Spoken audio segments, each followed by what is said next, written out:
आपण पाहत आहे police news point. Police news पॉईंटमध्ये आपला हार्दिक स्वागत आहे. चला बघू आजच्या घडामोडी. ते कारणांसाठी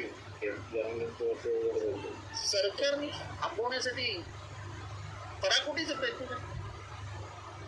आतापर्यंत मराठा समाजाने जेवढे जेवढे मोर्चे काढले ते आदर्श मोर्चे काढले. तिथे एक दगड नाही पडले, एक दगड कुठल्याही समाजाला त्रास दिला नाही. कुठल्या समाजावरती हल्ला केलाय का जातीद्वेष पसरवला ते धर्मद्वेष पसरवला. पहिल्यांदा हिंदू मुसलमान एकत्र वावरताना दिसले मराठा मोर्चाला. तो वाढवण्याचं सरकार का करायचं? कशाला एवढा जातीद्वेष महाराष्ट्राला?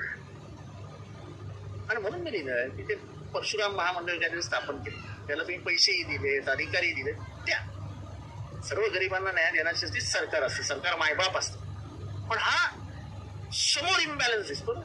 समोर तुम्ही आधी मराठा विरुद्ध ओबीसी लावून मला मराठ्यांना आरक्षण द्यायचंच नाही. मला आरक्षण द्यायचं असतं तर एवढं पाचवी बहुमत आहे तुमच्याकडे, महाराष्ट्रातही केंद्रातही. तुम्ही निवडणूक आयोगाचा कायदा बदलण्यासाठी पाचवी बहुमताचा वापर करता. 50%ची कॅप उडवा आणि मराठा समाजाला आरक्षण द्या ना.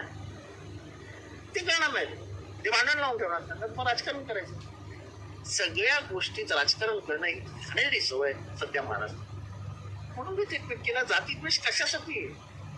एखादा शांततेने मोर्चा काढणारा माणसं येत आहेत, घेऊ द्या. जे ब्रिटिशांनी केलं की 1942चं आंदोलन छोडो भारत दाबण्याचा प्रयत्न केला, भारताला स्वातंत्र्य मिळालं. मी आंदोलन दाबू शकत नाही. सरकारचं म्हणणं असं आहे की कायदा कायदा सुनाचं सरकारने बघावं ना. असं दाबून दडपून कोणाला काय करता येत नाही. हे सगळं दहशतवादी कृत्य आहे.